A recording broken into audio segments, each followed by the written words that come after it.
Régis, can I start with Eliza Mienda? He came off with a head injury, I think, the weekend. So he's in concussion protocol right now until Sunday. So he's fine without symptoms, but we have to be very cautious with him. Yeah.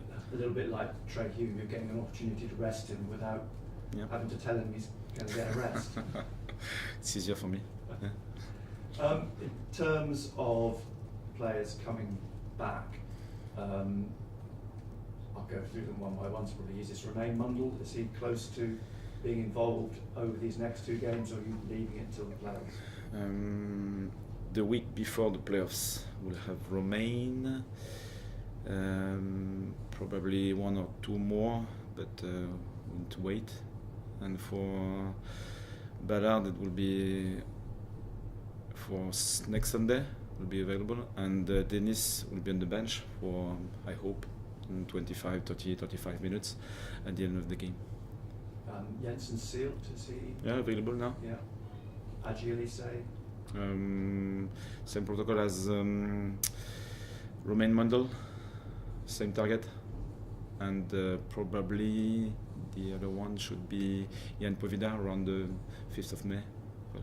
So Jan, what is the situation with Jan? Was injured, and we try our best, and he's trying his best as well to be fit at the end of the season. If we can find a short window, and with another player who can help, we'll try our best. Yeah. You're getting bodies back at just the right time.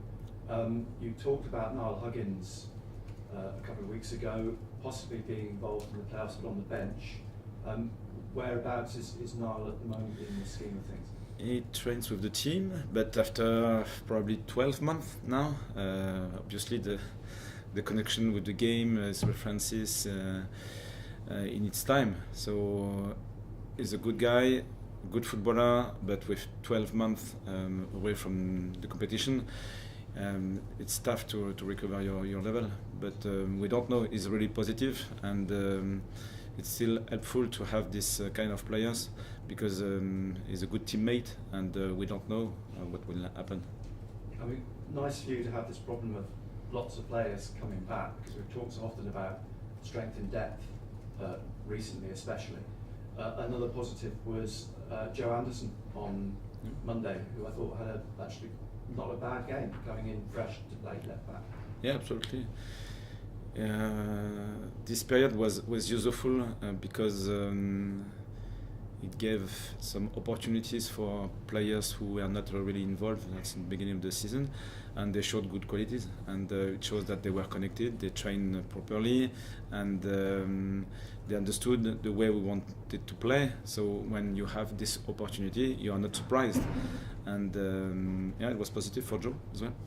So how's the mindset now in this sort of strange period when you're stuck in fourth, you're not going to go up, you're not going to go down, you know you'll be away in the first leg of the playoffs. What's your mindset going into the game at Oxford, for instance? So we earned this possibility.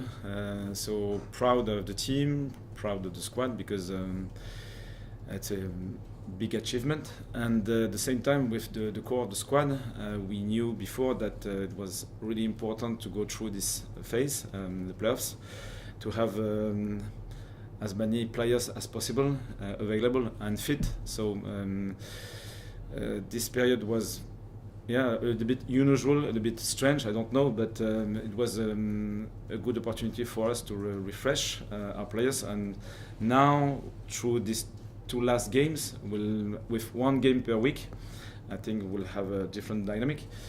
It won't be playoff game, because the only one will be away a little bit later, but probably we'll be closer to the right dynamic.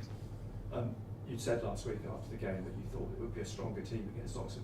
Have you also got to be mindful that Oxford is still potentially could be relegated, so there's the integrity of the league at stake as well? Other clubs wouldn't want to see you field a weaker team against Oxford.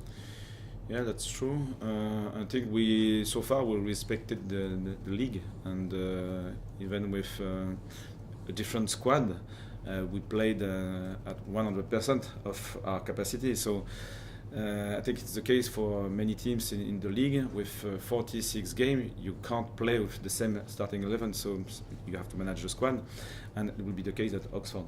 No worries.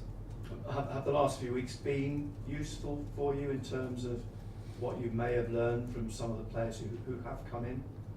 Yeah, it's still useful because I think you can't replace a competitive game, and with 46, you have many opportunities to challenge your players. They can show their qualities, the way they can help the team as well. So many experiences, some good experiences.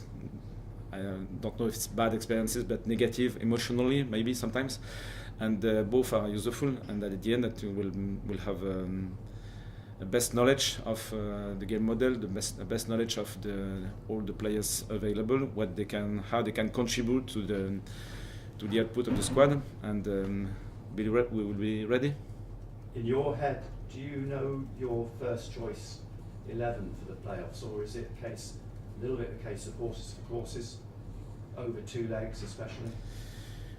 Yeah, in my head somewhere. And we know that many events can happen, so it's still it's not definitive, and we'll have to wait the team sheet just before the semi-final. But I think for everyone in the room, the fans, the players, the squad, we know what could be the first 11.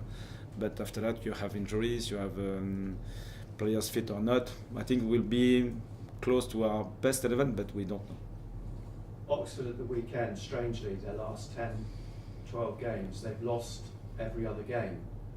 If that continues, they're due a loss at the weekend to Sunderland. So I don't know what you make of that. Yeah, it's still in championship. We still have different opponents, and you can win, you can lose every time. So for us, the main focus is still our game, the way we want to prepare this event, and with these semi-finals very close to this game, I think our players, our team will be 100% motivated, and after that we'll see. Because Oxford now, Gary Rowett is a coach, a manager who knows this division inside out, very experienced, and even since he came in, still fighting, to avoid the drop. Just shows you how tough this division is. Yeah, absolutely. And so it's a good reminder about what we achieved together, and at the same time, if we are not fully involved, we know that we'll be punished. So now it's not a new idea, I think, for the team. I mean, by the same token, does it just illustrate just how much you've achieved yourself this season in taking this team, who finished close to the bottom of the division last season, to fourth in the table, as you pointed out last week, top of your division, if you like, because the three teams above the Premier League teams. Yeah, I agree. And but after this achievement, we want more. I think everyone wants more. So after the season, probably we could have an overview about the season. Now it's our main focus is on the playoffs, and we'll try our best to be in the best team as possible. Hi Régis. Are we likely to see an 11 against Oxford that may be the same 11 for the first playoff game? Will this give us an idea of who you might choose in that game? Yeah, probably. We'll be close to the first 11 with the many things can happen. So it's not just 11 players who will be involved in that game at Oxford to prepare the semi-final. I think it's a full group, and we need subs to react from any different situation, because football is still unpredictable. You can't anticipate a scenario, but if you have everyone available, ready to play, connected with different positions, different scenarios, different problems. I think this is the best output we can have. So it's not only 11 players, I repeat, it's a full group, and we make different decisions to manage the game properly and to try to have the best output. And are there players in the last couple of weeks who've, I don't know, changed your mind is the right word, but have pushed themselves into contention for that group who maybe weren't previously? Can you repeat that, please? So are there players who will be part of that group for the playoffs now who might not have been because they've done well in the last couple of weeks? Yes, I think the decision for the squad and the team sheet will be more difficult now, and it's a good sign, I repeat, because often at the end of the season you can see your injured players, and are they positive, are they proactive, do they want to be involved at the end of the season or not? And here is really the case, they want to be involved. So we have positive vibes in the dressing room, in the building, and everyone wants to be in that team. So maybe more difficult decisions for me, but it's better for the team. So, and even if some of them are not in the squad, they will be around because we are connected. It's not only these 2 or 3 games at the end of the season, it's a full season. And if you play maybe 20 minutes, but during these 20 minutes you help the team, you are part of the process, so everyone is important. And we've seen Southampton get relegated, we've seen Leicester get relegated, Ipswich soon will be relegated. Does it make you think, do we really want to be in the Premier League? Absolutely. Yeah. Yeah, it would be another problem later. Yes, it's not it's a good point. I think the Premier League is a really tough league, another level, but at the minute it's not our main focus. Thank you. Nice. Yeah. No. Régis, how easy will it be to shift the mindset from your policy lately of sort of rotating and trying to maintain freshness to going into that playoff mode? Because obviously it is a different type of game. It is essentially a knockout cup game. So how easy will it be to sort of like flick the switch a little bit and get the players really firing again? I think naturally, being closer to the event, the intensity, the commitment, the concentration are completely different because of the event. When you play this kind of games, it's totally different. And I think we were always involved during the full season because we were consistent, I think. And we lost 2 or 3 games, probably with not poor performances, but the output wasn't really good. But we were always consistent, and against top 6, top 5, top 3, we can feel different energy because of the event. It was the case at Leeds, it was the case against Sheffield, it was the case against Burnley, maybe at Coventry we were exhausted. But you can feel it when you play at this level. The event create this energy, so it's not a difficult task. It will be very important to stay connected with our game model, with our strength, the way we will manage the game emotionally, for example. But at the same time, it's not difficult to create the energy because it's natural. You mentioned emotions and energy there, but that will come from the playoffs. Does it all excite you knowing what you could achieve from it?